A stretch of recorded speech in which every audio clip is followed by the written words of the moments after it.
Good morning, fish keepers. Cam here from thefishroom.co.nz. I hope you're all well. We've made it to Friday. Let's do coffee. It has been a particularly stressful 24 hours, but we have got there in the end. We certainly did. Oh, yeah. Okay. So we've got a very special guest sitting in the wings, so we'll bring on our guest.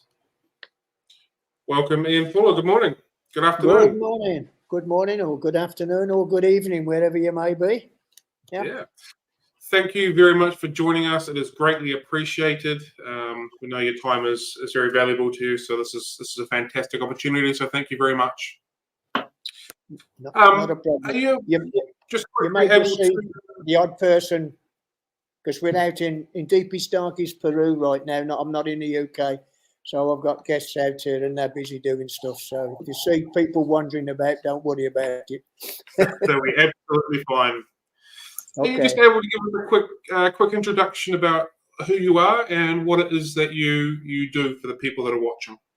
Well, yeah, I didn't start fish keeping till quite late. I was in my mid-20s, back in the early 70s.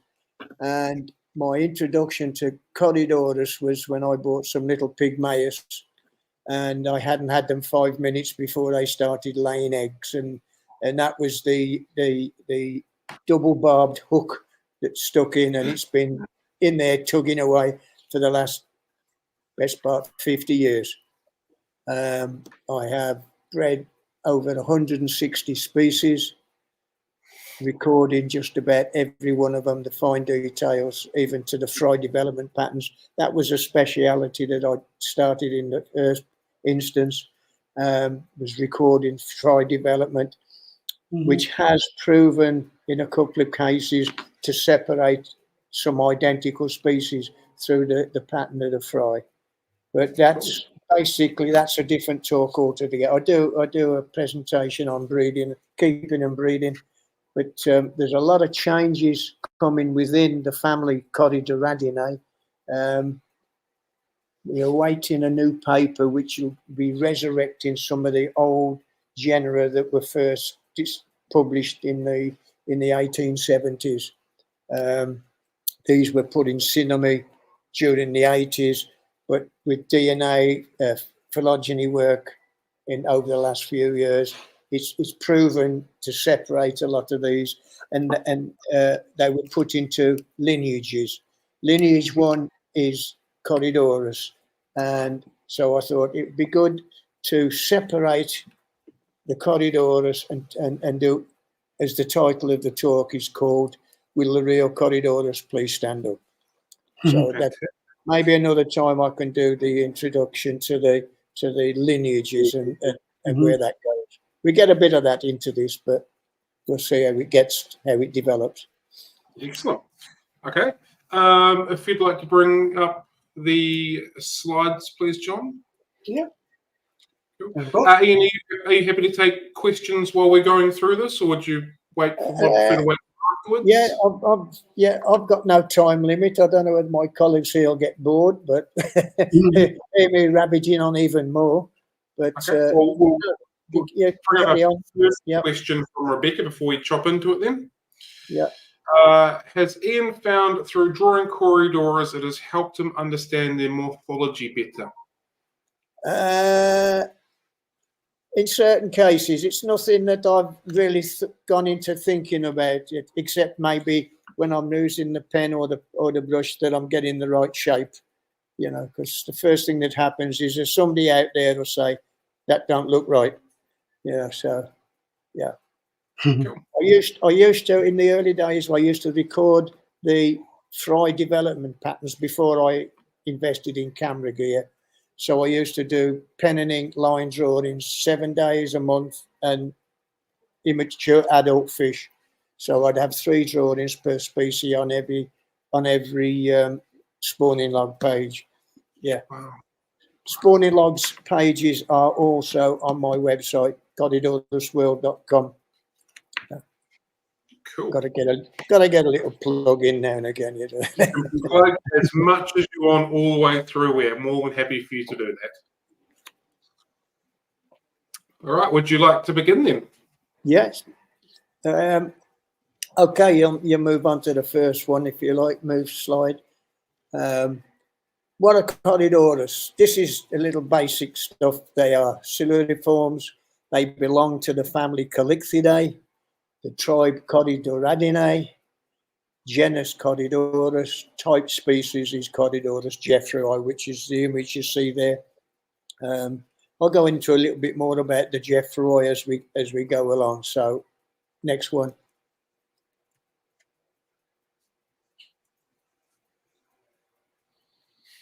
Where do they fit in? This is where you're going to get a little bit of explanation about the lineages.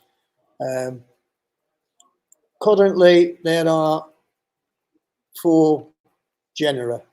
They're listed there. The current ones that are operational, that are Aspidoras, Brachius, Corydoras, and Scleromestax. There are 9 lineages. That was from the paper from, I forgot the guy's name already. Alexandria et al. In 2011. 9 lineages with 4 subclades. Corydoras, Aspidoras, Scleromestax, and Brachius are all current.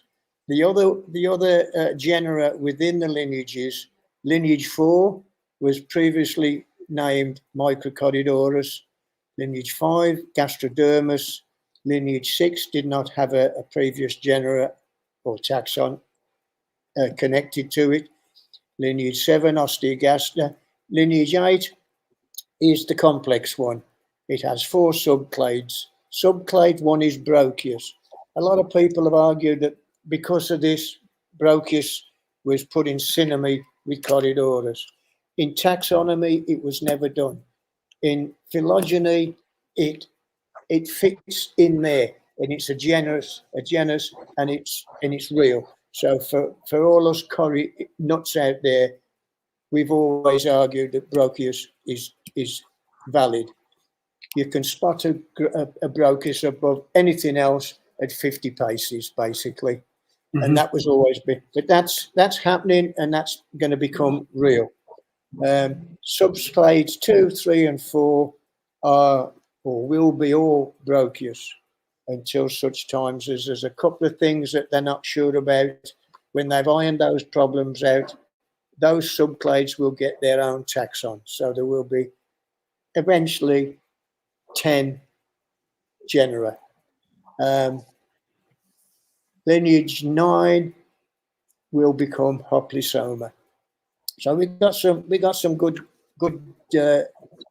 names to get to grips with, like Gastrodermis. It seems like you keep them. You got to visit the doctor for the tablets to make it work. Yeah, that's it. Okay, we can move on. Okay. What defines? Yeah, we a little bit of what I've already explained. Really, in the hobby, it's just pure visual. So we look at body shape, head, snout shape, fin, spine, serrations. This is becoming a very strong major part of defining some of these genera. There's other things that's in there as well, certain bones in the head and around the eye. Some in lineage 1, the Corydoras have what we call a third rictal barbel. You'll see images of that. It's basically an extension of the skin deep in where the other barbels come from the lower, well, from the jaws. And then we look at colour patterns.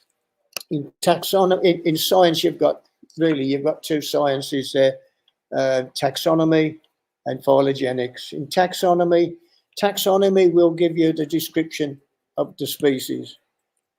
Phylogeny will tell you where that fish sits within the family. It won't tell you what it is unless it has already got data recorded. So we'll say Jeffreyi's got data recorded. We find another species that looks similar. The DNA will tell us if it's related or if it is that species. They look at yeah, meristics, morphometrics, bone shapes, skeletal proportions, fin spine serrations, and other anatomical features. That's in your taxonomy. The phylogenics is DNA morphology. That's I've got a actually sat next to me. I've got a PhD student working on Corydoras. Would I say Corydoras fulleri? And so if you hear a little word coming from the side, it's because I forgot something and she's going to remind me what I should say. I think I'm okay to go so far with describing the science. I'm certainly not a scientist. Okay, on. Okay. We're going to look at the different shapes, the body's head and everything. Well, this is the head shape. Corydoras has what we describe as a saddle snout. It's got a deep, usually most of them will display a deep curve, as you can see by the description and the arrow marks there. We have Jeffrey on the right and fulleri on the left. One form of fulleri. We've got at least 3 colour forms of this. But I've got to be different than everybody else, you see. Definitely. Okay. Next one, yeah. Right, now looking at the different head shapes in the different lineages. Corydoras, I've just explained, has got the saddle shape, lineage 1. Lineage 2 is Aspidoras, and that's Aspidoras, a small species. They're all pretty much torpedo shaped, I think is the best way, with a short, rounded head. They do have twin fontanelles down, which is the 2 slight openings down the centre of the head. Sometimes this is visible, sometimes not. Scleromistax has got a longer, slightly rounded snout, and that also a slimish fish, but usually there are 1 or 2 species where the males tend to have a lot deeper body proportion below the dorsal. Okay, that's lineage 3. Next one. Yeah, I had to think about this a lot. Lineage 4 is Microcorydoras. That is not being resurrected, that name, because the work done on these, there was not enough concrete information to be able to allocate it in its own genus. So it was then, I think there's only 4 species within that group, lineage 4. They have been incorporated into lineage 5 gastrodermas, which to the layman are your elegans type corys. Mm-hmm. They're very, very sort of symmetrical in body shape. And you see that's a lineage 5. That's a Corydoras napoensis, showing you the head shape and the eye. Okay, next one.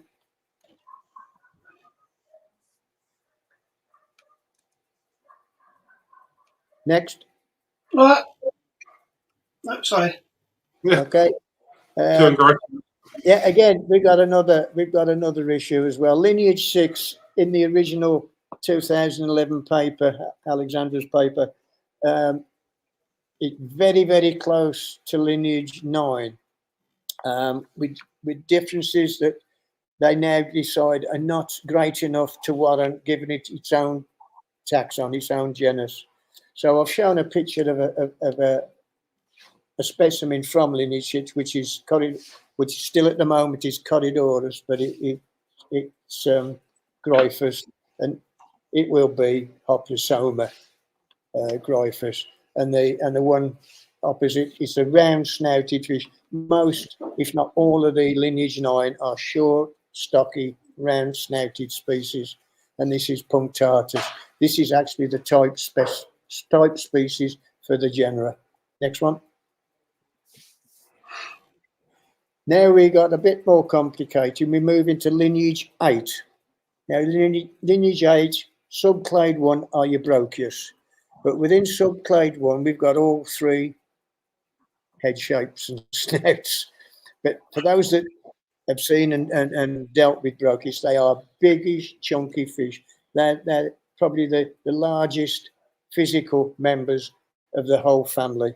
Multiradiatus has got a really long saddle snout. Brixii has got a long straight snout. And although it's not showing so well here, Splendid has got a short round snout. It's got its barbels and mouth forward a bit, so it's losing some of that roundness. But when you look at the distance from the eye to the snout, you can see where there's differences there. Okay, next one. Now we've gone into the subclades. This is subclade 2.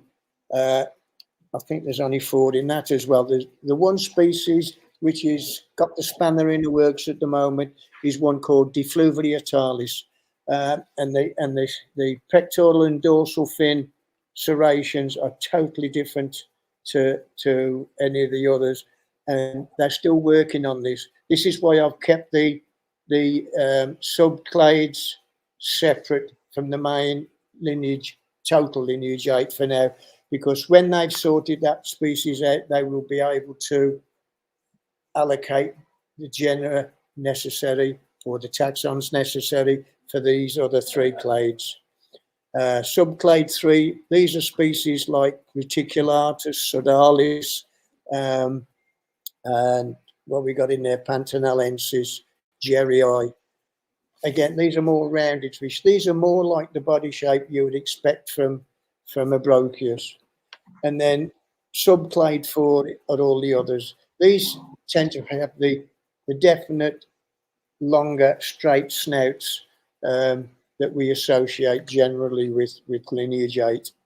I forget, that's CW143, I think, if I've got it right. Okay, and again, the fin spines. We're going to go through fin spines now in the same sort of format as I've just done. This is a lineage one. This is a lineage 1-1, but that's just for the header of the group. We'll move on to the next one.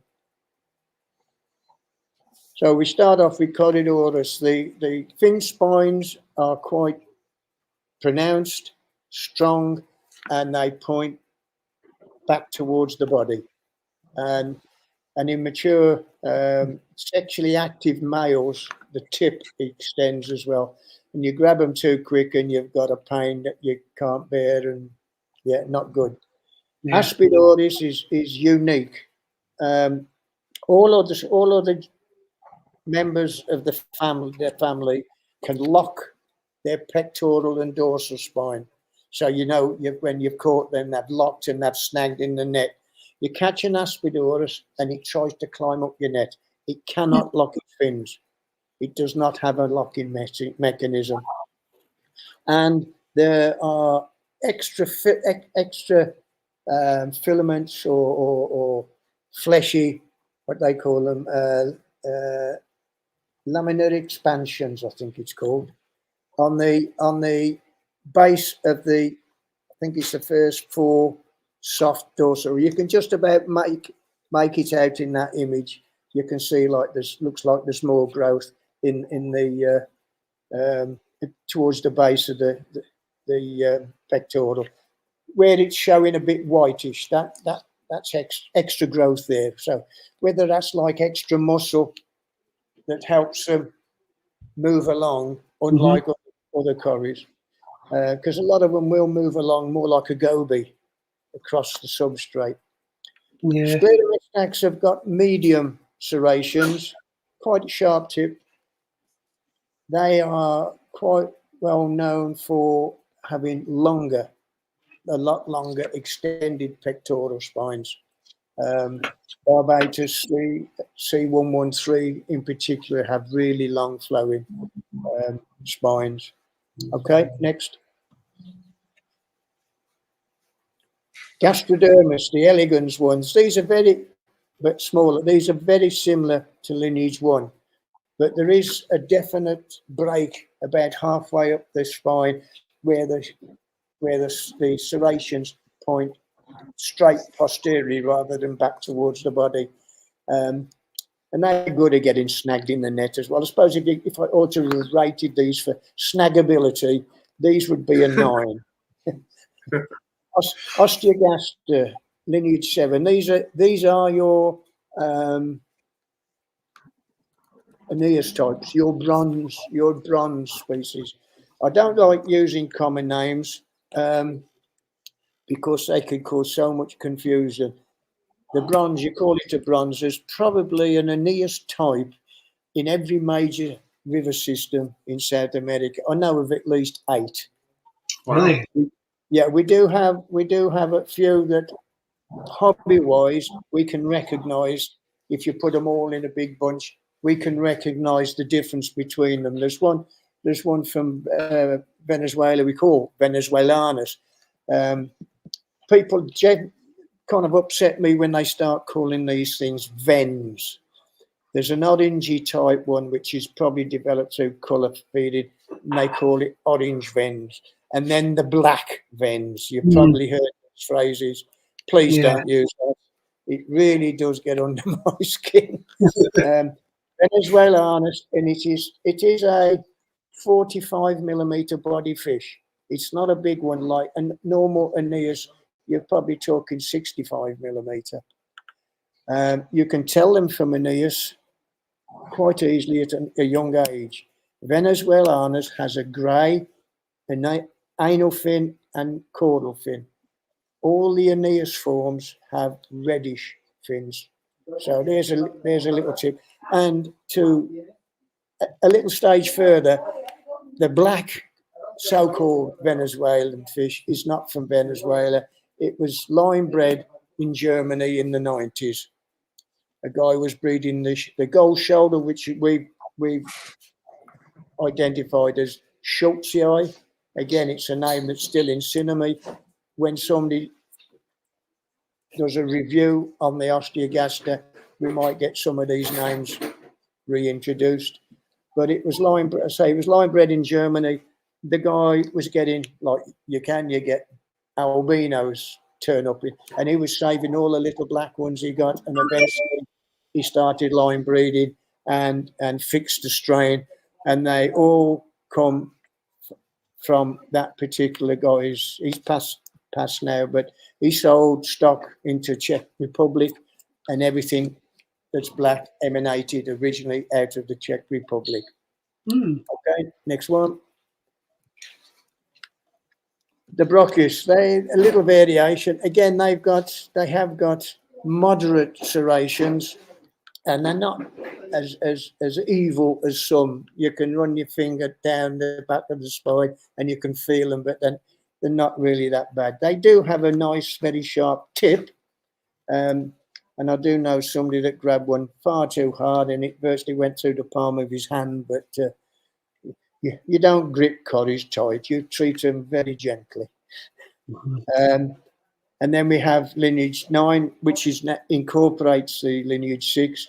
And there's minute, because it's such a big group, there's probably 100 I'm just thinking maybe 110 species and coded fish within that group. So there's a lot in there. So there's going to be a lot of variation, but generally they've got more stockier spine with a few smaller serrations. Okay. Next one. Yeah. Dorsal fins now. We'll have a look at them as well. Again, I'd recorded some of this before I'd even seen this or knew this paper was coming, and I was quite pleased that my observations worked in parallel with what's going to be published in certain species. Lineage 1, for instance, I found that all the lineage 1s I'd examined have got 5 or 6 upward and rear facing spines from about 2/3 of the spine upwards. You can just see 1, 2, 3, 4, 5 on the rear side of the dorsal spine on that first image. Aspidoras, there's little or nothing there, and they're not particularly sharp tipped either. Scleromestax, again, a little variation. I found 3 spines about three-quarters of the way up, and but nothing too bad. Okay, next one. Gastrodermis, similar to Corydoras, but I've only ever seen 3 upward and outward facing spines. You can see about 3/4 up. There's looks like 2 and a bit on that one. Yeah. Yeah, but that's again includes lineage 4. I've found with the lineage 4 ones, there seems to be more spines on them, but there's still not enough difference that's been recorded to move them. The osteogaster, the Aeneas ones, yeah, from about the upper 2/3 of the spine, they have upwards and out and rear facing serrations. Okay. Rockies, they seem to have predominantly smooth spines, very sharp tipped but smooth. And then the lineage 9 incorporating the 6. In the ones in 6, I didn't find too much serrations, but generally, Hoplosoma lineage 9 have got upward facing and rear facing moderate spines. Okay.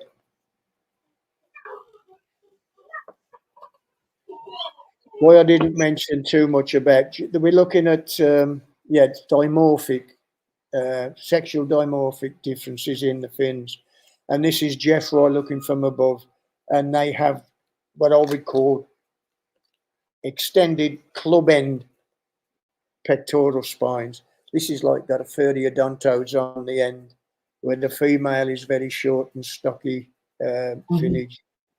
And they both grow to about the same size, males and females. So, what's the reason for them being so different then? When they mate, the classic, they form a T. The female butts into the male, and he grabs her under the barbels with his pectoral spine. It doesn't have to be that long, but evolution has done it for whatever reason. It's probably because it's developed the most successful way to mate. So Yeah. success, they're going to survive better than others. Yeah, there's a theory about the fertilization, but that's a whole nother talk. There is a paper from some guys in Osaka University back in early 2000, I think it was, called Sperm Drinking Corydoras, where the female was supposed to ingest, but that has not been 100% proven for or against yet. I don't believe that's what happens, but like I say, that's a whole new part of my breeding talk, so that's maybe for another day. Okay? Yeah, thanks for that. That's okay. Right, next one. Yeah. Yeah. These are 2.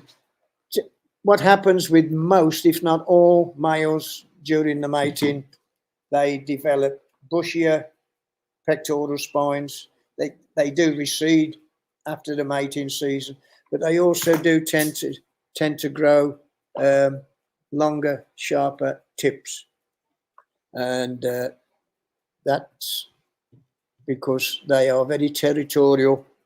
And unlike a little bit more breeding info, if you like, lineage 1 males tend to be territorial. So you want a group of these to breed, you keep them in pairs or 2 females to the male. Usually it's groups of 6 or 7, 2 females to the males, 2 males to the females. So it's kind of opposite. If you're keeping them in a small tank and you've got several pairs, you will see them. You think they're dancing or going through the mating ritual. No, they're trying to kill each other. This is my territory. Get out. Some are more aggressive. I think Semiquilius is probably the most aggressive of the whole group. I've seen 2 females fighting where they've got the pectoral spines wedged in each other's gill plates. It might. I think I put a picture in. I'm not sure if it comes up next. It might do. Next one. No, it hasn't. This is other unique features, not for dimorphic, but for the the group, for the genus. You see there these little fleshy, look like the start of a barbel growing. So this is why it was called a barbel. It's got no function other than it's a very stretchy piece of flesh, that whole bit in the apex of the barbels. When the fish has got its barbels forward, it's food searching. So there's 5 or 6 species we know that's definitely got the positive barbel, if you like: Amapayensis, Jeffroy, Septentrionalis, Serratus, and Solox. And we've seen it in Simulatus as well. The rest has just got a more fleshy, flexible flap. But that's when you think about it, the snout is that long, so when the barbels come forward, they've got to pull some flesh from somewhere, otherwise they're going to get muscle bound, sort of thing. They're not going to get the barbels protruding forward. So that's how it's developed there. Okay, next. This is just a list. This is my bragging page, if you like. This is a list of all the Lineage 1 species that I've currently up to date bred. The different colours is because there are some duplications, if you like Orofrenatus and Elise. Elise is a junior synonym of Orofrenatus. I think we got the yellow ones, Corydoras, Fowleri. I think they are too close to call with Semiquilius. When you look at these all together, it's just like the pattern is just evolving between the three. It might be down to things like difference in environmental, and they've evolved that way, difference in food supply, things like that. And then we've got I've got Cortesi and Simulatus, but there's a bit of information that came to me yesterday where that might be incorrect. So I'm working on that one. But this basically is a list of the species that I've successfully spawned, and still working on a few. Okay, next one. Yeah. Okay, now you're going to see some fish pictures. So I think I've got most of the described species to show you here. So we'll start off with the head of the family is Jeffroy. This is a 4-inch. I don't know, you on metric or still on imperial down there? I don't know. Either way, they're about a 4-inch fish. We have Discerner, and we have the latest in the family, Catamata, being described. These come from that hotspot central part of Brazil, where everything seems to be coming out and heading for the fortune into the Far East. Discerner is one that's a delicate one. It's a clear water species, and it's very prone to bacterial infection. The problem we get in the hobby, when these things are caught and they're kept in the housing stations before shipping, they're picking up bacteria because they're, for whatever reason, and they're not being treated. They're not being quarantined before shipping. They want them in, down and out, and then you deal with the problem when you get them. So some species are a lot more delicate than others. Okay, onward. This, McAuliffe, this is one that's just come back into the hobby very recently. Into the UK, I think these are fetching something like maybe £150 each. Woo-hoo. When I first had mine, I gave maybe 12. So yeah, it's all happening. The one straight below the darker one, the grayer one, that's the version that was known in the hobby as Elise, but it's for Europhonatus. This comes down from Paraguay, Uruguay, down in the south, just north of Argentina. This is the Simulatus that I think is probably not. This could go back to being called Cortesi, but I need to get delving into a little bit more information before I can say yay or nay. Everything changes that quick. I have to go through these talks like 20 minutes before before I start to make sure I've got things right. Yeah. So there might be people out there that say, "Fully, you got that one wrong." Yeah, Ah, but so be. That's the way the world is. No worries. Okay, next one. Or Sesai, I like this one. This was a very clever female when I spawned her. This is actually the female. And then we have Serratus and Fowleri. The Orsessi, I could see the female filling up with roe. Day later, nothing. Oh, okay. And this went on for ages. And then I thought they're eating the eggs, but where are they putting them? But what I found then, I went to clean my EHIME. I had one of these EHIME eco filters, which you can clean them quickly. And when I went to clean it, there was about 50 youngsters in there. And then I started watching them a little bit more.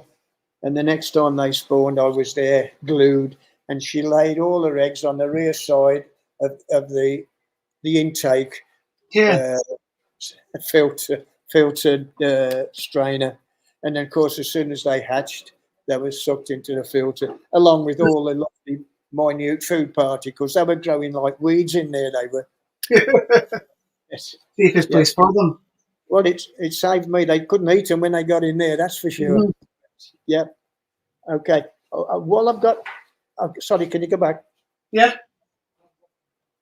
While I've got that Orsessi image there, we get a lot of debate on Facebook pages. And the trouble with the internet is Mr. Google has never kept a fish in his life.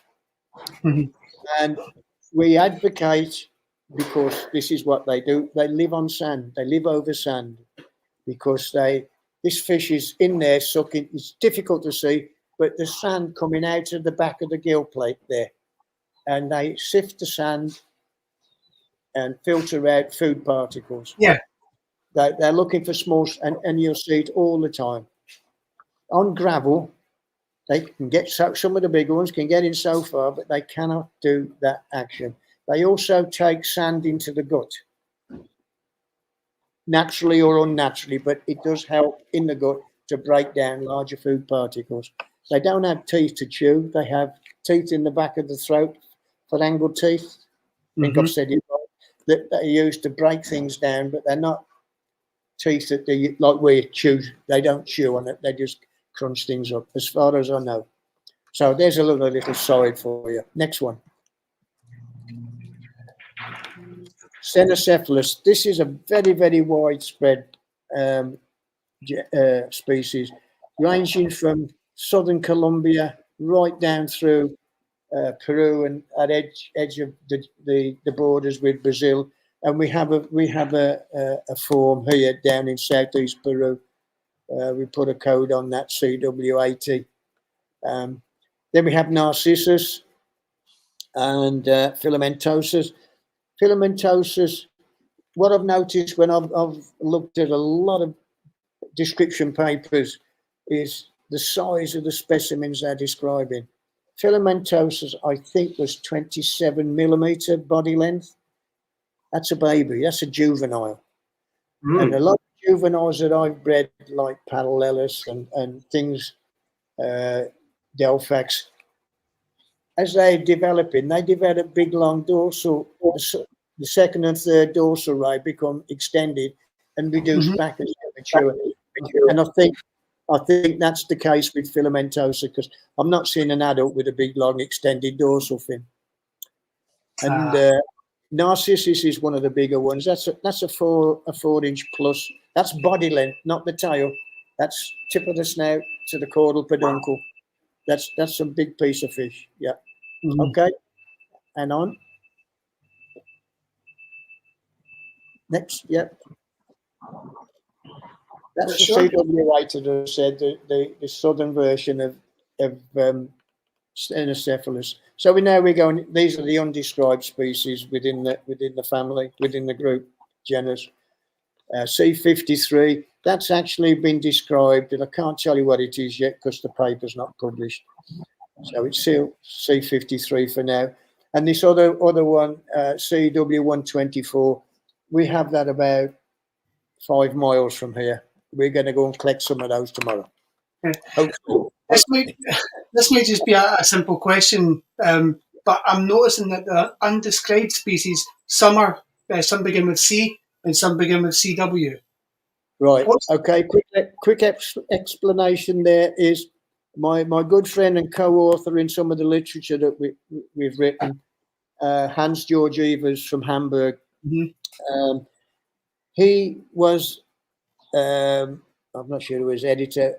No, he wasn't editor. He worked with the German DATS magazine, and for undescribed species, they started the C system, C Corydoras. Yes. So anything that was, it's a method of being able to recognise in your mind what you're talking about, basically. Okay. So you look at that CW24, and somebody mentions it, you know what you're talking about.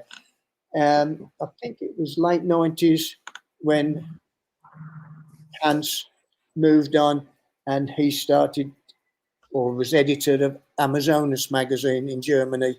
And he didn't carry on the scene. He left because it wasn't his magazine. That he left them with that responsibility. They didn't follow it through, and yours truly decided. Well, there's a lot of species out there still that's been around for a long time, and they just got silly common names. You know, we got a spotted coddy, which is probably one of about 200. So it's difficult to know. And so I decided I'd go with CW, Corydoras World, basically. I did consult the editor of DATS magazine to say this is what I propose to do. I'd inform him of numbers as I would issue. Does he have a problem? Because I didn't want to step on his toes. He was no problem with that. So that's where we are now. And we're currently up to, we see numbers 159, CW numbers 208 and growing. So you're running. Yeah. Some now we're looking at with the diversity within a species and finding that we've got several codes that belong under one species heading. So we're putting them back with them a little bit. Mm-hmm. Hans and I have got a new book coming out on identification anytime in the new. We're just waiting for this paper to be published so we can confirm what's happening, basically. So next one. Thanks for that. Species CW149, it's almost an identical mimic to the Lineage 9 Axelrodi, but this is a straight Lineage 8 straight species. And these are some of the newer ones. I'm trying to think of the common, the name the locals, the collectors put to the 156, and a lot of the species that come from that, Djibouti, I think it's called, which is a local name for a tortoise, because this has got like a tortoise shell kind of a pattern to it, well, in their eyes anyway. I've not seen that many tortoises to debate that one. Okay.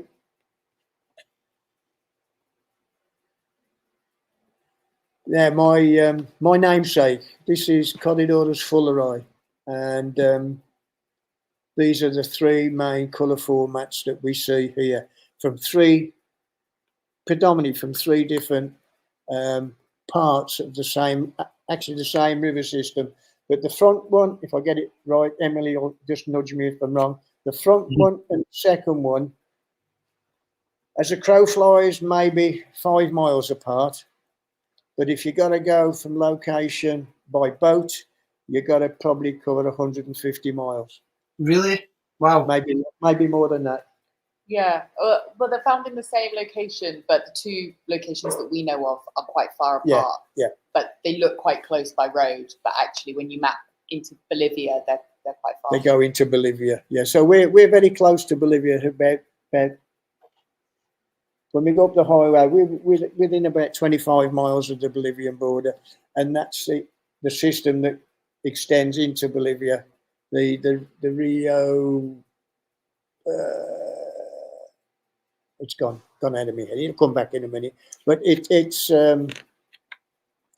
variation, and these two the first and second one were coded originally. C, the striped one without the big blotch was C115, and the one with the big triangular blotch was 116. And then it was discovered they're the same because of this distribution and variant. And so, but they've all got, yeah, I don't know whether they like it or not, but they got my name on them now. So, okay. And now we got some habitats, some locations where we find this was the original, the first one that I found. We have this in an area called Alegria. We have a swampy area, the height of the rainy seasons. You're ankle deep to knee deep in water in the forest, and then there's a stream that, or river, if you like, that runs through the middle.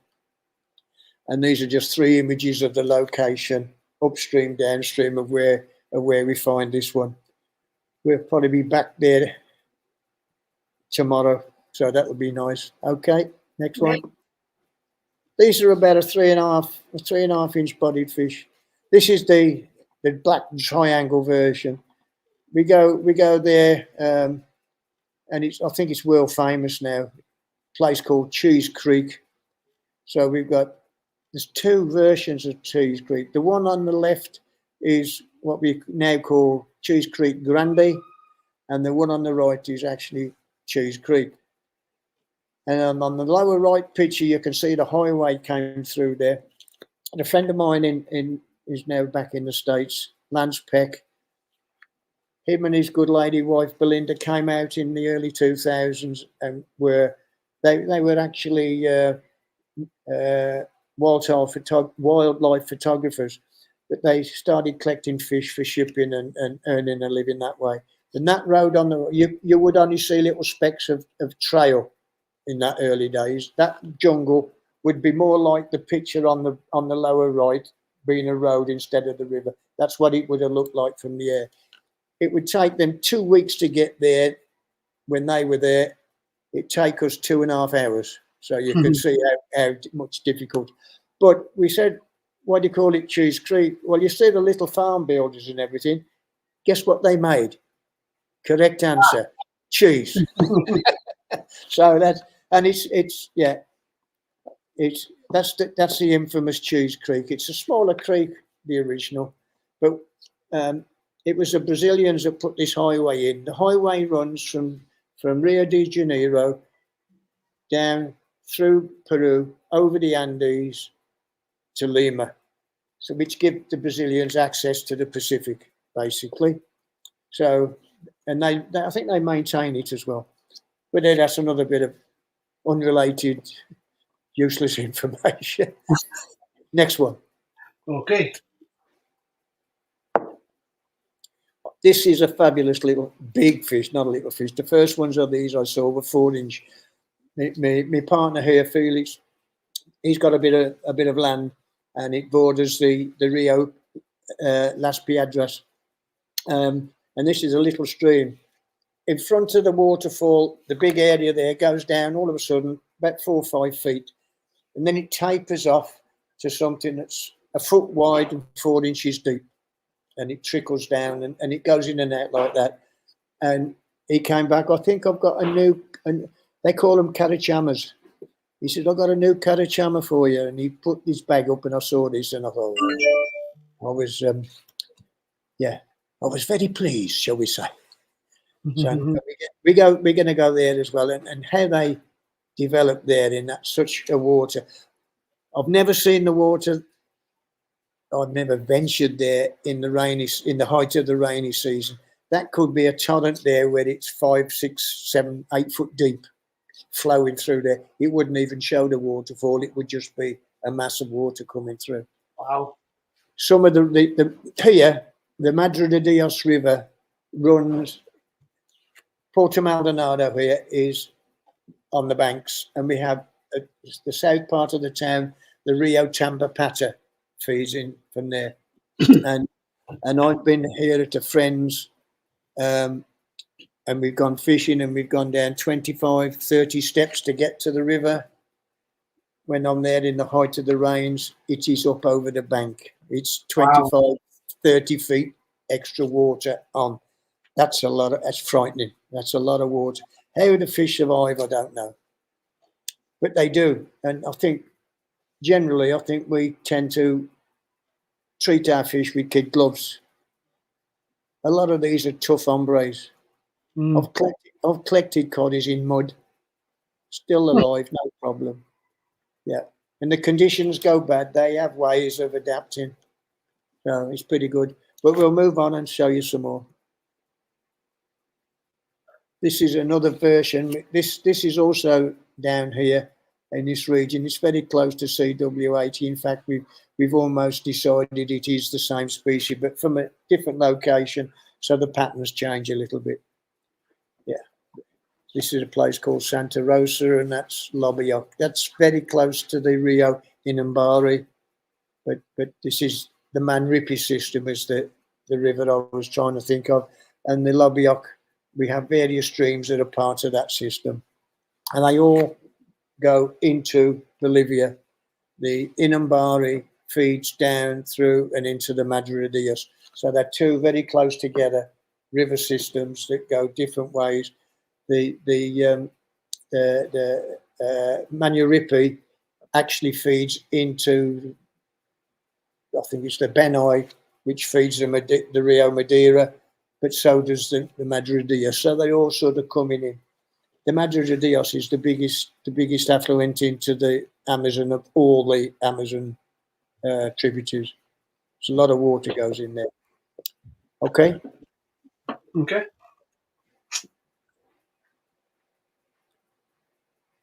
This is the Jeffroy. This is a Suriname fish, and there's a lot of nice stuff. I haven't been to Suriname, but this just shows you the type location for that. In a lot of cases, that's the kind of environment you've got them in, and there's very few places where there's actually plants growing in the river. When the rains come and the water comes up, then you've got the vegetation hanging in the water. This might be then when it's a good place for the fish to lay their eggs and stuff. But these guys will lay their egg in the sand. Just as another little side, anybody that's got these, if you don't give them fine sand, you give them gravel, they're not gonna spawn. No. Which is pretty good. Okay, onward. Husbandry, I've mentioned some of this before. Lineage 1, Corydoras. Husbandry and breeding. Males territorial and will fight for dominance. If kept in a group, they need room to set up territories. If you set up, you want to keep, I don't know, 3 or 4 pairs. You're looking at something like a 6 or 2 meter tank. Give them some room. Give them some decoration, bits of clumps of leaf litter, if you like, and bits of bogwood and stuff like that, and allow clear water territories, divisions between these. Mainly it gives the females somewhere to retreat, because they can be extremely aggressive males. In smaller tanks, keep them in pairs or double up on females, so the male's got 2 to chase and pester, so they will get a bit of respite between. Okay, next. I think I've got some setups coming. Okay. Oh, now that's my species spawned again. I've doubled up on that. Sorry about that. But these are the species I've spawned. 25 of them so far. Okay. Here we go, setups. Right. Yeah. Aquarium. Now then, you will have some video coming in the next ones, I think. These are just a couple of the setups that currently I'm still using these. Layer of sand, some rocks, pebbles. The difference with aquaria and natural, you'll get areas that's got gravel, sand, pebbles, and they're all varying sizes. We tend to stick to the same size when you stick stuff in in a tank. You could have sand and gravel and pebbles and a whole range, and it'd be fine. But everybody to their own, I suppose. But I just got to have sand in mind, and they've got some cover there. I try to give plenty of things for a new species to potentially spawn on, because I don't know where they spawn naturally most of the time. So if you give them a plant, you give them rocks, plenty of sand, and throw in a couple of spawning mops and see what they prefer. Okay, next one. Okay, now you should be able to click on there and get the video. If you've got it there.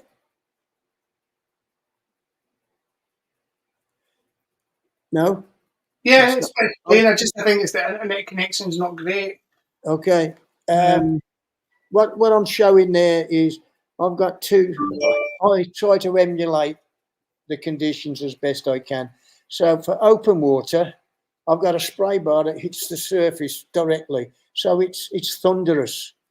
And if you've ever been out here, when it rains, it is thunderous. You don't need the thunder. The water will do it all on its own. It's that loud.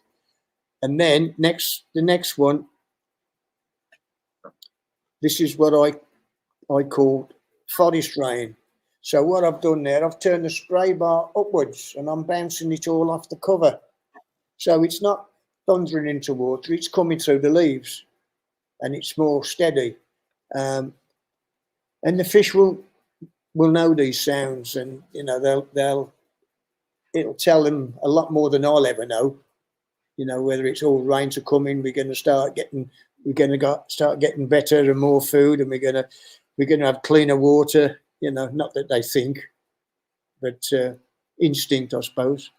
But that's the forest rain. Okay.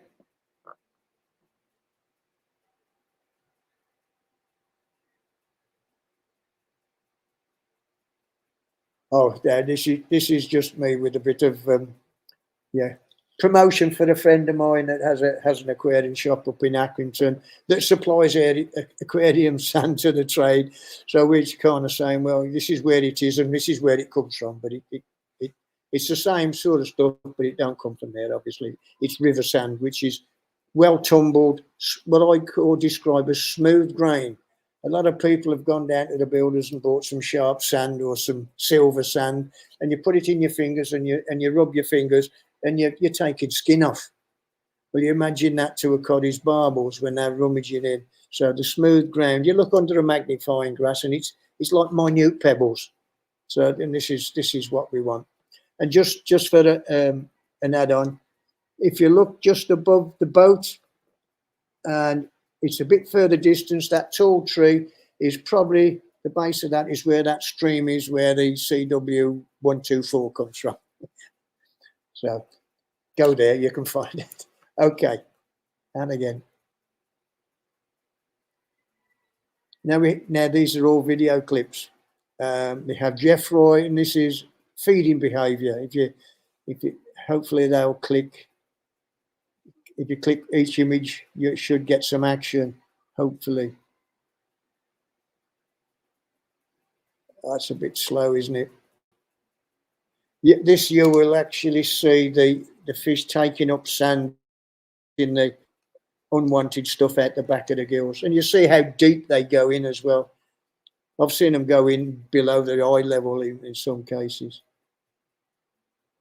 In actual fact, for those that want to see it better, I do have YouTube clips of these things, so you can look me up on YouTube and you'll see these in natural motion. Okay, next one. I think the next one. Okay, that's mating mech on the Jeffroy. That would be live, but the Corydoras picture I mentioned earlier about the fighting. This is two females, and I had to catch them and physically take them apart. They'd got their fins, both of them had got their fins wedged in underneath the lower part of the gill. They were trying to dispense with each other. He's my man, you leave him alone, basically. And the boys were doing the same. Okay. Yeah, this is Jeffroy mating. They're just coming together there. If the clip goes a bit further, they were more sedate about it. They no big panic. But the CW 124, they're all wham bam, thank you, ma'am, and away. Oh, that's it. That in the mating, just about coming on the mating clinch. But with the other ones, the C124, if you can view this as well. All these clips are actually on the Facebook. The female just touches a male. You couldn't count to 3, and then away again. So again, at what point the eggs are fertilized, we don't know. But what happens at that point? Some of the eggs will drop into the basket made from the ventral fins before they come together, or when they're together, or even after they've parted. But at some point, there's fertilization takes place, and we haven't got it down to pat yet. Okay. Egg deposits. I mentioned earlier about the Jeffroy laying their eggs in the sand. This is the female actually scuffing along the sand and leaving their eggs there. There were 1 or 2 that went up into the spawning map, but I thought she'd laid a lot more than that. They're not eating. I couldn't visibly see any of them looking for eggs and eating them. I thought, I'll have a look. She was doing a lot of this on the bottom, so I put my net in and probably pulled 40 or 50 eggs out amongst the sand. And there's other species that do it as well. The Fowleri type do it as well. So I haven't seen any other lineage ones do it, but I'm almost certain there will be. Okay. Now we're going on to looking at the babes. These are also video clips, but these look very similar as adults, Jeffroy and 124, but I can tell the difference looking on above. All you see is 2 eyes and a blotch behind them, and then on the CW24, they got a slightly different colour pattern. And this is part of what I used to record in the early days. I'd make a sketch of the patterns and then record it. But what I did find with the colour patterns is more variable within Corydoras species than any of the other lineage species. I found 5 different colour forms at 7 days, whereas other lineages, it's fairly stable, fairly constant. Okay. Yeah. Yeah, we're just gonna go through, I think, 3 species showing the developments. But this one I had to put in for my colleague here because she's working with these fish. And this is a movie again. If you try, maybe I need to reduce the size of the movie for them. But this is a group of Corydoras fulleri on the feed. This is a tablet. You can see at the front left, a couple of tablets there. These are called Corytabs, produced by a company, what they call Fish Science. And I did have a little input into the development of this. And it's got insect meal in. It's very, very, I don't know whether you get it out there in New Zealand, but I'm massively hot on the Fish Science Corydoras tablets. I think they're phenomenal. Yeah, they're a staple feed for our Corydoras here. Initially it's ground very, very fine. And if you got young babies, once you've got them into their 3rd day with micro food, you can just get some of this dust, wet it, make a paste, and put it in a cloud, and they're usually on it like flies. Yeah, no problem. Okay, next one. Okay, I suppose this is where I specialised in the beginning, recording the patterns. So this we've got Jeffroy, Corydoras negro, and Corydoras urifanatus, all at the same age, and you can see there's actually 3 distinctive patterns there. But most of them have a blotch just below the dorsal, but and I found 2 other patterns. But we move on to the next one, and I think we got it about a month, and then they look almost the same. What tends to happen with a lot throughout the whole family, From about 3 to 7, 8 weeks, they seem to add piles of pigment, and then it fades off into the colour forms that we recognise them as. So at that size, you're catching them in the wild somewhere. These are about 12, 15 millimetre fish, maybe 20 in some cases. You wouldn't know what species you've got. You just got to take them home, grow them on, and then hope for the best. Okay. And again, there's not a lot of difference in there. Urifanatus, Jeffroy, and Negro. The overall full-grown size is a bit of difference. The Corydoras Negro is one of the smaller ones, about 50 millimetre. Urifanatus 65, and Jeffroy about 80. Okay.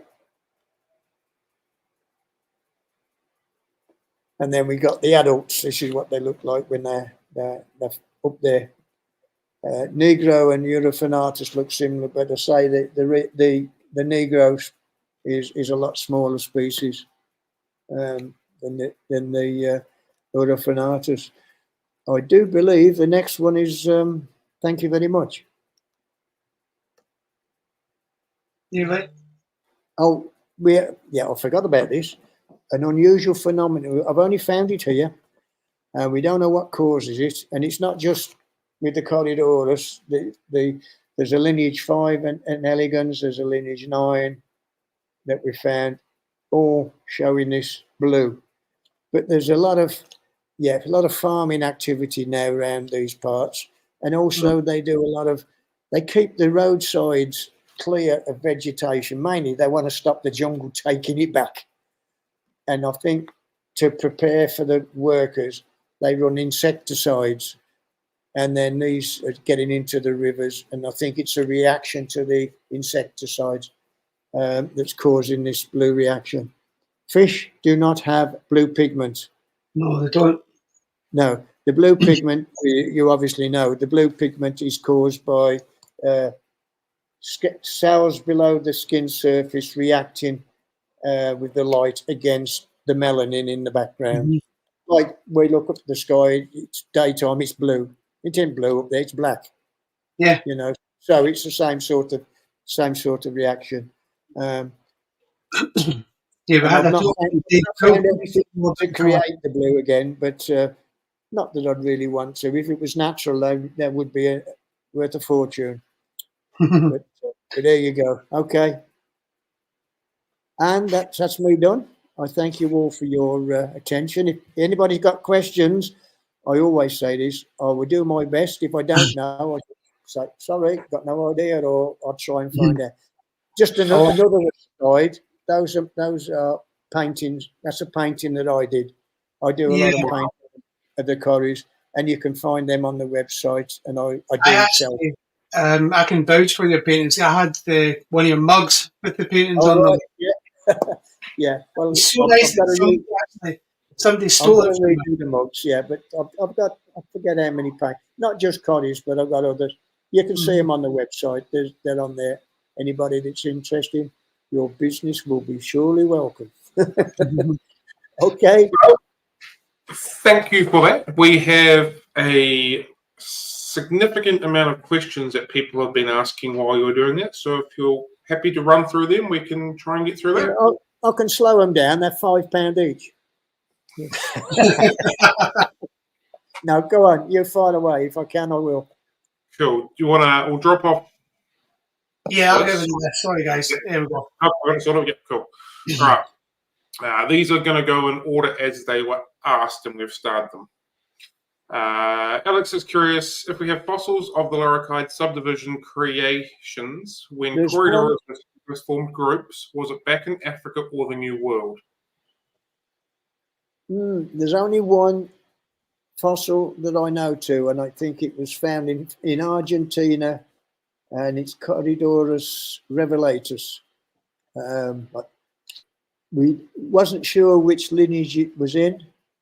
I forget where we put it now. I think we put it in lineage 9, but because you can't see enough of the head and dorsal spine properly to determine which lineage it would have been in. but I think it was something from like 60 million years, something like that. So it's been there a long time, and that's the only one I know of. Mike would like to know, do Corydoras see part of the invisible ultraviolet spectrum? No idea. Cool. And Mike would also like to know, he's wondering if the venom is used for communication, digestive enzyme, recreational / pain, mating, or anything other than defense. This is currently being worked on. There was a piece done by guys in the States, which will be in my new book. Plug. Plug away. There's a lot of work being done on it in various areas. I won't say I discovered it, but I sampled the thing happening back in about 82 at a big show in the UK. I was judging, and somebody put a pair of Corydoras stirby in a show tank, fabulous looking fish, and everybody had disappeared because while the judging's going on, they want to go and spend money at shops and buy more fish. And I see the female roll over and a cloud come out of the gill. I took a picture, and I've got that online as well, I think. And I took the tank, tipped all the water out, put some clean water in and left. I thought, that's all I can do. Couldn't find the owner. When it come to judging, they won the class. She was fine.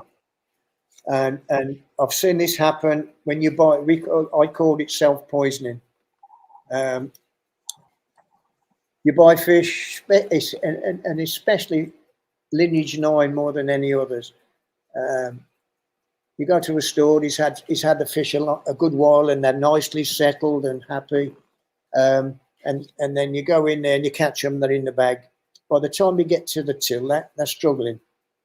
The water can turn yellowish, and there's bubbles forming around the surface. You give that bag back and say, change the water quick as you can, because they're going to be dead before I get home. And that often happens. The other, whether you call that venom, they've got the glands at the base, the big triangular bony plate at the back behind the gills, the calithrum. At the bottom, behind, just above and behind where the pectoral spine base is where the gland is. Now, when you get spiked with a curry, it's not injecting you. It's just like a pin prickle. You've been down in your socks and you missed. Ouch. But the slime that's on the spine is what gives you the pain. You know, it's a proteinous sort of, I don't know the makeup. It's very complicated. But there's a lot of work being done on, and it also forms other aspects as well, which this will come out in papers in the not too distant future, I should think. So they don't inject, not that we know to, and we think it's a defensive to me it's a defensive mechanism. You're going to go and grab that fish and you get a mouthful of poison, you're going to want to spit the damn thing out pretty quick, I should think. And if you grab it and you get spiked, you want to let go as well. I say when I've had fish collected by, I want the novice sitting in the store to collect my fish, because they're going to take 5-10 minutes to catch them, and they're going to stress them enough for the fish to release that toxin. So when it then goes in the bag, it's got no toxin left of self-poison. And if you're moving your own fish, you show fish, you catch a fish, you think, oh, I caught him, I've caused no damage. You need to aggravate, get your water ready, catch a fish, put it in a show tank or a tub or something, distill a bit, go and catch the next one, and then you'll be able to smell that water. It's got a distinctive smell. Really? And then catch that and put it in the fresh, clean water, and you should be good to go then. Do they all have that ability, or is it only certain members? It's varying. It varies quite a lot between the lineages. Some lineages don't. I don't think Husbandry have got it. the gland. I'm not 100%. And some it's not so prevalent as in others. Like stirby is a classic. Adelphi, Duplicarius, the blonde ones tend to be more prone to self-poisoning. It may be some are less easily stressed than others, so they don't release it, and it's still there. But if you look at some fish and you look at that lower part of the coletum, you can see it looks like a bit of a greeny metallic reflection, but you can see the gland behind the bone. Yep.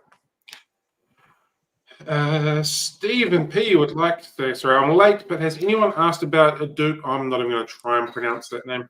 Duplicatus. I really like to know a definite way to see which I have. Easy. Put them in an opaque, somewhat like a Tupperware dish. Shine a not too bright light up underneath them, and with a magnifying glass, look down at the pectoral spines.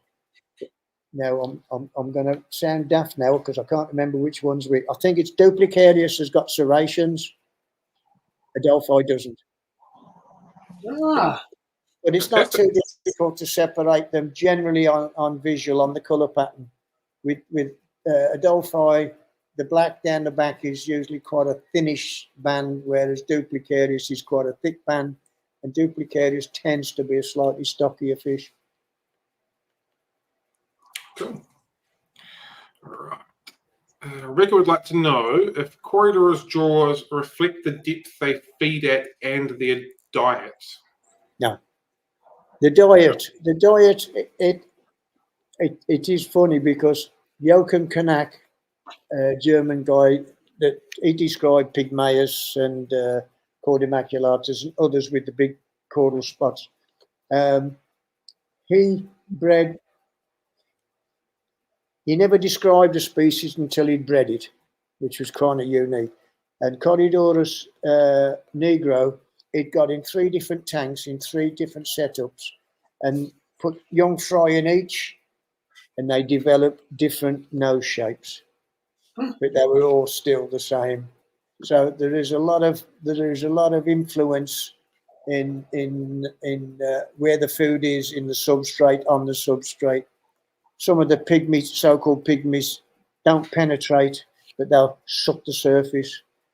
The Lineage 1 and Lineage 8, the straight and hook and saddle-snouted guys, they were going up to the dorsal fin if they sense food like worms and stuff like that, because a lot of the worm, like tubifex and probably the black worm stuff, will go down in the substrate, and these boys are going after it, and that's going to be evolution that's developed that snout. But sort of, if you like, modern rapid evolution, when something's growing, if all its food's on the surface and it ain't got no need to bury, it's not going to develop that snout as much as if it had to go looking deeper for it. But yeah, makes sense. That needs somebody on a PhD to have a look at that. Cool. I think we might have just touched on this before.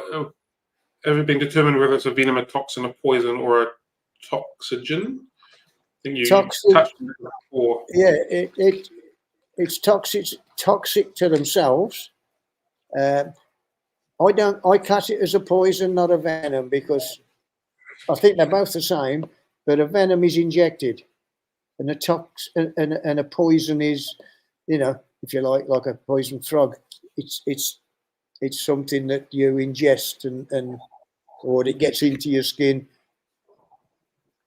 some other way other than being injected. So, but somebody might tell me afterwards I'm talking rubbish, but that's how I see it. Alex would like to know, is there any difference in diets across Corydoras? Are some algae and biofilm eaters, and are some microcarnivores? They're all biofilm. They'll all graze on biofilm. People argue with me that they're eating the algae. They're not eating they do not have teeth to be able to graze algae. All they're doing is they're mouthing it and sucking what's in it. they're going to ingest some specimens that have been looked into the gut content for me has found vegetable matter, and yeah, they don't have front jaw teeth, so all they're going to do is grip and suck. Mm-hmm. Yeah. Okay. Alex would also like to know, do the, let's try this word, gel teeth? I have Very no good. idea. I Much, have much, no idea. I haven't seen. I don't get inside the fish. You know, the scientists that work with them obviously do, and I will ask the questions if there's variation, much variation. I think there would be, because if you've got something like a Broca's, let's say the biggest Broca's is Broca's Britskii. This has been recorded when Joachim Kanak was in Bolivia working and got some 7-8 inch fish. Those are enormous. So you get something that big, and then you get something like a Pygmaeus. It's difficult to not think that the structure is going to be, you know, different rather than just one a lot smaller than the other. Because there's a lot of bones in the head and everything that we know are totally different. So yeah, it's got to vary. That's another PhD for somebody. Could we ask if you know of the first publication of Corydoras, probably prior to the Latin name? Alex found a publication in 1834 mentioned Pilatus by Darwin on a trip to the Buenos Aires. I'm trying to. Well, I'm trying to think when. We got to look back and look at through the old names, because some of the earlier ones were called cataphractus and stuff like that. So, and we're going back to the early 1850s, I think. I'd need to look up to be able to answer that one, because yeah, I can only keep so much rubbish up here. Last. Oh, sorry, I confused my question. The answer to that is yes, and we are going back tomorrow morning at sunup. We will be there when the sun comes up tomorrow, because it's been low water for a couple of years here now, so there's a lot of ingress of vegetation coming in, and we think a lot of the fish have been in there. It's become world famous, and it's also become world famous for collectors, for commercial fishers. And we have seen evidence there of babasca poisoning to get fish, and we've seen small cichlids and tetras just floating down the river dead because of this. Yeah, not good, not good. But yeah, we'll be there. We'll be there first thing in the morning. We've got some serious Corydoras fuller eye fishing to do in the morning. Yeah, that's a nicely lead into this comment. So yeah. Fuller eye have any symbolic relationships? What about any insight into the CW62 that fuller eye shoal with? Yes, this is something else I am currently working with, and so is Emily here. We have another one in the mix there as well, CW40, all in Alegria Grande. We caught them the other, and Cheese Creek to a degree. We're finding them together. They live together. So you got a Lineage 8, Lineage 9, and Lineage 1 following in the mimicry. Yeah. I'm not the mimicry expert, but that I'm going to be working on something on that, and I shall be producing something to put on the site. The website is actually undergoing a major update, and when it's done and back online, it won't be in its current format at all, where it's alphabetical right through. It'll be in Lineage format. Nice. So it'll be a bit different. It'll be a lot different, and I shall know more about the I'm learning a hell of a lot about this mimicry stuff here this week, and I've seen it in a couple of other groups as well, where we've got an Aeneas type here and a mimic of that. So, but that's another project. Just to add on from that, so the Mullerian mimicry is a mutualistic interaction. So it's not symbiotic, but it is mutually kind of beneficial for both parties. So it is not symbiotic because that's kind of a codependence, but it's mutually beneficial for both parties. So yeah. Okay, they've developed in parallel, basically. Mm-hmm. Yeah. Only had you put it in triplicate in this case, because we've now got 3 species from different lineages that are going the same way, which is cool. Exciting. A bit exciting, that is, for me. It's something new that's come up that I can spout off about. Alex would like to know, are there any impossible to spawn in captivity Corydoras thus far? Oh, how long have you got for the list? They're all difficult until they spawn, then they become, I won't say easy. Some, it's difficult because you can set up 6 tanks in a row and use the same species in each one, identical, and they'll spawn differently, or they won't spawn, no matter what you do. It's all you can do is try and relate to where they live and the possible food sources, and how the water levels go over the year, and try and sort of emulate. Some species, I joke when people talk about, we'll say pygmaeus. What do they need? They need water. What kind of water? Wet. and it's right. Some you just do, as long as you're keeping your water good and clean. That's enough. You do a water change, and that change, that fresh surge, will set them off. Others, no matter what you do, lineage 8 species tend to be more difficult. I was going to say Brocchius, but there's a lady and a daughter in Germany that spawned. I think that's between them. They spawned 4 or 5 species of Brocchius, including multiradiatus. So it's a difficult one to say. It's what you try, how you try it, and how your patients are. Some of the lineages, you get them, you know where they've come from. Usually, a lot of the Mato Grosso type species go through a big change in environmental conditions over the year. They come in, you get 6 or 7 of them, and you look them in a bucket, and you get the bucket, and you'll shove it under the racking, put a cover over it, and put a date for 6 months hence, and you just leave them. You got to have more guts to do that than I got. Has there been any species that with today's prices, it's going to be crazy.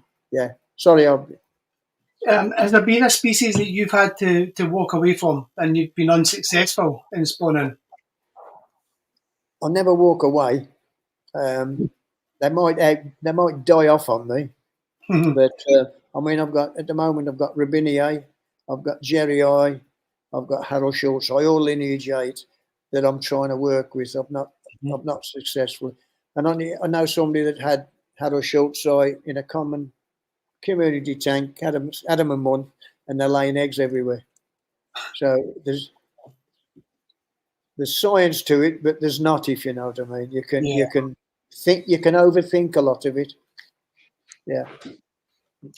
You showed in your slideshow before a couple of different methods you've tried with the outlet of your filter going up or going across, that sort of thing.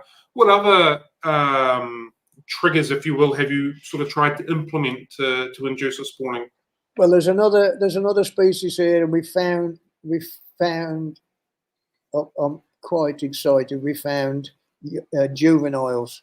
Never found them before, and I've never collected more than 1 or 2 before. But we've collected a good group of juveniles. These are less than half-grown specimens of Corydoras McCluroi. This is a lineage 7 in the Aeneas group. I have bred them before, and what I use a bit of a furnished, plenty of sand, and very similar to the long narrow tanks that you see earlier on. But about about a third of the way up, I put a little power head at one end and bounce it off the glass about a third of the way down, and that water's moving like not as strong as the water they were living in, but that seemed to help. And then good food, I drop the water down 50%, top it up with RO water. This water here, when you check it, people make big issues of water. I check the water TDS for where they are, and it runs in at about 30 to 35 TDS, which is as soft as putty. It's really, and it's that low, you can't get a true pH reading because there's not enough material in the water to give accurate pH. But I would estimate the pH would be around 5.6, 5.5, 5.6. We have measured pH down as far as 4. Wow. Yeah. But maintaining that kind of thing in an aquarium is very difficult unless you're using RO all the time and using your own additive to it, and you're changing water daily. Because if you got it that low and you leave it one day and you put a little bit more food in than you did the day before, your pH can go down to 3. And any further than that, and you got vinegar, haven't you? You know, it's not good. Yeah. Do you have like an ideal size aquarium for spawning, or they kind of vary species to species, or do you kind of keep them all uniform? Yeah, I mentioned my good friend Hans Evers. First time he visited I don't have a fish house at home anymore. I've got a little commercial breeding business with a friend. But Hans visited me there once, and as soon as he walked into my fish house, he looked round and he says, "You keep your fish in prison cells." My tanks were 10 inches, all of them were 10 inches high, except the top row. Most of all my breeding were 10 inches by 10 or by 12 and 18 front to back, all of them. And then on top of those, that would span 3 foot or 30 inches. I'd have a shallow 8-inch deep tank, 11 inches wide, and I've spawned some of the biggest coddies I've ever had in some of them. Yeah. Yep. Again, probably a loaded question. What kind of age do most of them, or a lot of the Corydoras, come as to maturity? People have told me their fish, they've lost them, they've died. It's probably old age. They were about 6 years old. No. I kept a group of Pygmaeus 14 years. Yeah, wow. I knew of a female Aeneas that was passed to 3 generations. It was over 40 years old. Wow. Wow. I had a group of Sturbai I bought as adults, and I was breeding them for 20 years. So I estimate that it was at least 24. Wow. And they didn't die. I worked for the store, and I moved them on. I put them in a big display, and they were sold with the display and still laid eggs. Wow. So if you're looking after them right, keeping your water good, they will give you a lot of years. Yeah. What age do they tend to hit sexual maturity? Again, that's loaded, subjective. Yeah. Pygmaeus I've had that are breeding within 3 months. Astartes within 3 months. Wow.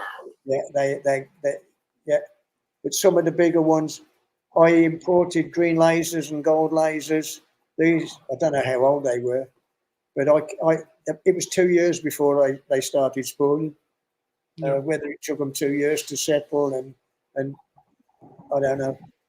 Yeah. It's subjective. You could get them in, and then next day they're laying eggs. You know. That's annoying when people do that because I've not done it. Mike would like to know what mechanisms along the underside of the female allow for such control of the eggs. Is it a musculature or something that gives its function sort of like astro? There's a big difference. Astobletus. I've took video of astobletus walking up a glass tank. Yeah, this last couple of days, but the Corydoras haven't. They don't have that function. They can't adhere or suck to and move. The eggs, the female, one of the if there's difficult fish to sex, you've got species that are very, very difficult. If there's going to be a difference anywhere, it will be in the paired fins underneath, the ventral fins. A female is fan shaped, but a male will be a lot more pointed. The female are fan shaped because when they deposit their eggs, the fins are closed up, and the eggs are deposited into that basket. All cory eggs, to a degree, are adhesive. They're sticky, and that was part of what I used to record. I hadn't got a mechanism to actually do it, but touch. I was working on a little device using a watch spring and stuff, but I never got to finish that. And I used to rate the stickiness or adhesion 1 to 10. Stir by would be about a 2. They spawning them up, you get them up and you do this, and the eggs are gone. Barbatus invented super glue. I kid you not. And Crony and others within that group, when they put the eggs on, usually, again, when I mentioned putting a flow with Barbatus, you'd do that. You'd put a flow, bounce it off the front glass, then they're going to spawn there. Bounce it off the back glass, on the back, and you're not going to see them. So you bounce, and they will lay in the flow. And I kind of learned, rightly or wrongly, why would be the variation. To me, where the environment where stir-by are spawning, they're breeding, so there's very little movement of water. There's either very little movement of water or low predation. Barbatus, I know the water is going through 100 miles an hour. A lot of like the McClure, that's the same. That goes through very, very quick, and others do. Very sticky egg. And I'm thinking the stickiness is keeping them all together. When they hatch after 4 days, usually within a couple of hours, they'll all hatch. If they're going to hatch and drift, they're going to drift in a cloud, not one here, one there, one there. But also, and I've watched this with Barbatus and CW147, which is the miniature Barbatus. When they've spawned, the male and they go over the eggs and they'll mouth the eggs. And if an egg is loose and it comes off, they'll eat it. If it doesn't come off, they'll leave it alone and won't bother again. And it may be with other predators that want to, if they can't get the egg off, they'll leave it alone. And I've seen that with some small pencil fish and tetras that I've kept with cories. Yeah, there may be other reasons in there as well, but I haven't picked up on them yet. Wow, fascinating. Sorry, I'm just a moment of a mind after listening to all of that. Mike would also like to know, is there any predators that specialize in eating Corydoras, and has it developed an immunity? Yeah, Haploius, the wolffish. Ah. Yeah, they don't bite, they crush. Oh wow! You know, we caught the day before. We caught a couple of small ones there, and when you look at the mouth and see the teeth are not sharp, they're like, and when they come together, they just crush, and they kind of do take cories. There's probably other bigger tetras as well.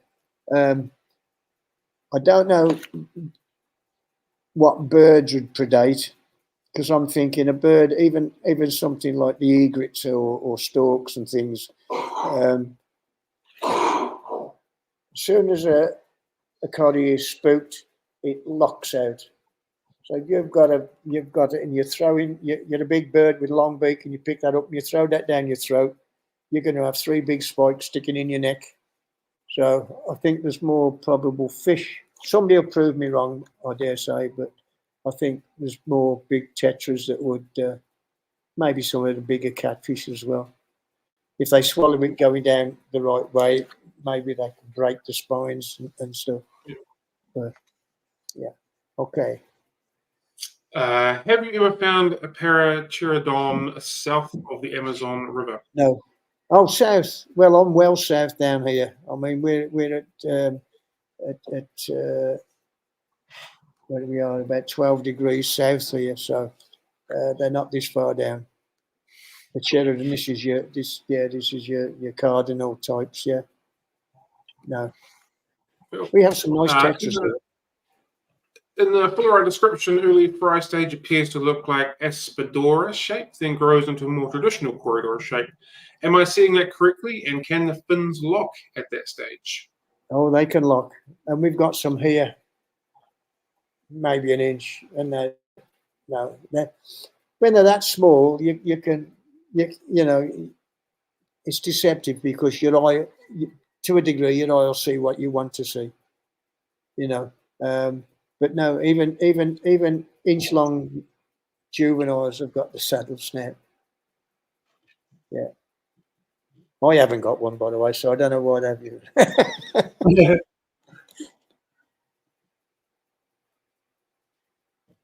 Mute myself. Cool. So I've unmuted myself now. I realised that afterwards. That is all of the comments that I had starred while you were doing the presentation. So I hope that covers everything that people wanted to know during the presentation. I would like to know about your involvement with the Fish Science Corydoras tablets, how that came about, how the ingredients were formed, and all that kind of stuff, and your input into that particular product. Yeah, I was in the States doing a talk when the idea came to me. Fish science is not the best funded anywhere, really. And we'd recently had the introduction of they call it the zebra coddy, but the CW111. Mm-hmm. And I thought, well, this needs to be described. So I thought, well, if I was to put money towards that, we'll see what would be good. So I decided I was going to set up a fund that would help support people working with Corydoras, whether it be descriptions or other, you know, useful to the hobby type work. And Louis Tenkat, young taxonomist, ichthyologist from Brazil, I asked him how much it would cost to go to the location where the zebras were, the 111s were. He gave me a price. I thought, okay. And I set up the fund, and I'd got some money in. I have a limit of $3,000 per project, basically, mainly because it's difficult in one hit to send more than that in one go to somebody, especially in Brazil or whatever. So we funded that. The conditions in return, I wanted a small article introducing the project, and then when the project's concluded, I have a conclusion article, and for that they can get up to, like I say, $3,000 a shot. Louis, Marcelo Brito, and William O'Hara went to the location. They couldn't find it. So it's obviously got a bit of movement seasonally. But they did find 4 other Corydoras there. I can't remember all the names. Thanatos, Hypnos, and there's 2 more. And they've described those. So they are now described. So that funded project has produced, if you like, for the hobby, 4 new species. And it was the same when he was working on his thesis on Aspidoras. He'd done a lot of work on Aspidoras and sorted them out. There was a lot of synonymy going on, and I think there's 18 current species and a couple of coded ones in that family now. You can find that on the website as well. All this is. I will warn people, because mine is a rare site. I do charge an annual fee of £15 to join. You don't have to join for life. There's various stages, but it costs to maintain, and like there's a. I think it's a valuable source of information for anybody interested in Corydoras, though. It's Yeah. Well, I've said that because I don't want anybody going on there and getting a surprise and then getting upset because they think Fuller's trying to make money out of it. I take £2. That's a £15. I take £2 of every new and renewal membership that goes into the fund every month. So I'm putting 100 plus a month into the fund towards it. So it isn't all about, and I think PayPal take the other £2. Yeah. So that's your website, Corydoras World? Corydorsworld.com. That's it. I've also got the one behind if you want to see what happens here. People that are interested in coming out to collect their own fish. There's other stuff. You organise tours, don't you? Sorry? Organise tours. Yeah. I'll usually come out here for 2 weeks at a time, 2-3 times a year. There's about 20 species of coddy we found so far. But if you're into birds, insects, orchids, animals, whatever, the bio, it's got to be it is one of the most biodiverse regions on the planet. Wow. So, orchids is another thing that you're quite passionate about, isn't it? Orchids, yeah. I have done a couple of little publications. I go up mainly into the smaller species, pleurophthalid species. We go up into the low Andes, and flowers, massive flowers of 3 and 4 millimeter across. how we find them, I don't know sometimes, but yeah. And I just record details. I record details for those that nobody ever does. You can't find information on them in any orchid books. I'll record the flower, the size, what it's growing on, how big it is, which way it's facing, the humidity, the temperature, and stuff like that. So people got that. Oh, that's where it lives and that's what it does. Nobody's ever done that recording, but I'm not here often enough, long enough to do too much. With fish people, it's a bit naughty. I take a day out of their time to do a look see for orchids as well, but they've been happy to do that, so I'm quite pleased there. I buy them an extra beer that night, The fish science Corridora tablet that you're involved with, yeah. How was that developed? Like I said before, it's a product that I thoroughly enjoy and I like using. I don't know. I know David Paul, the guy that started it, was working on it, and I had some input in the trials and things like that on it, and put a few suggestions on the makeup. I did suggest that earthworm was included, but he has since produced an earthworm granule, which is exceptionally good as well. Yeah. So that was just my 2 pence. I thought this is too sloppy, too loose. You need to tighten it up and silly things like that. But I remember when it hit the market, it was one of the most popular fish foods. Yeah, it hit the market, I think, at that time. Pretty good. It was. I used to work with Dave at the time it launched, and it was a product that was so easy to sell. Yeah. You just mention it and then mention your name, and everybody's like, "Yep, I'll buy it." And that was that. It's a wonder to mention my name to run away. No, not when it's Corydoras anyway. Cool. So that is basically all that I have. Yeah. So unless there's anything else that people would like to know in the chat, because people are just chatting away nicely. Yeah, the easiest thing is I have 2 Facebook pages.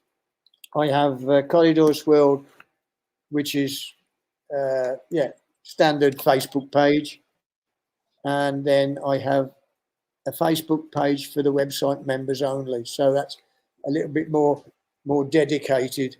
So I think everything's stopped. Have we stopped? No, I can still hear you, but the screen's not there. Yeah, the images are froze. I wasn't sure. Yeah, there is a requirement for the open page, if you like. There's 3 simple questions that need to be answered before you're allowed in. And they're all standard stuff, really. You've got to be courteous.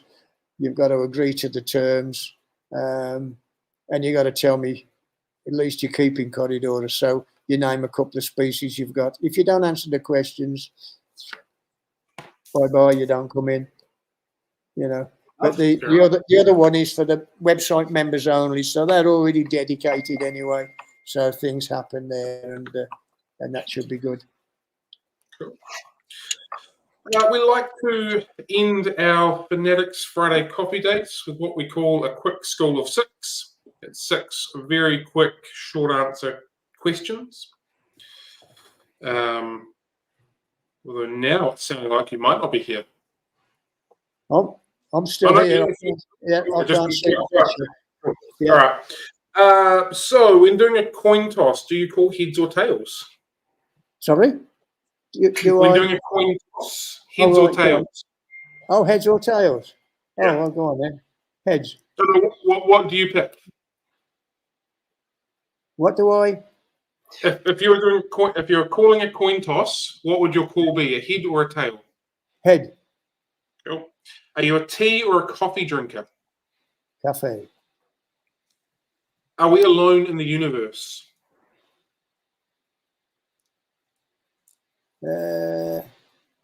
Maybe not. I'm not sure. If you could have a meal with anybody, alive or dead, make-believe or real, from any point in time in the history of the universe, who would that be? Oh, that would be a good one. Darwin. Paper, scissors, rock. What is your first call? Never done it, so I don't know. I would say, I'd say scissors. All right. What is your unicorn fish? One that you've never kept, you want to photograph, one you've never spawned but you've wanted to. Is there one that's still eluding you a little bit? Oh, blimey.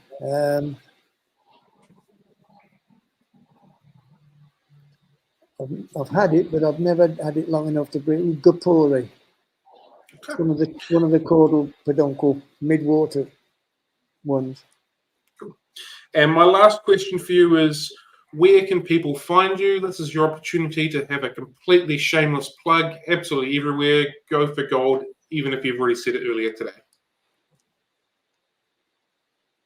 Ian at CorydorasWorld.com. Good as gold. Yeah. There you go, people. Thank you very much, Ian. It has been greatly appreciated. This has been phenomenal. I know that everybody watching it has taken so much from this. I have taken so much from this. So thank you so very much for your time. You're welcome. Thank you, guys. Thanks, Ian. And everybody that's in there listening. Yeah. Cool. Next time. Thank you, everybody, for watching. I can guarantee I know you've all enjoyed it. So I hope you have a lovely afternoon, lovely morning, lovely night, wherever you happen to be. Have a good one, team. Happy fish keeping, and catch you later. Everybody. Have a good weekend. Bye, Ian. Take care.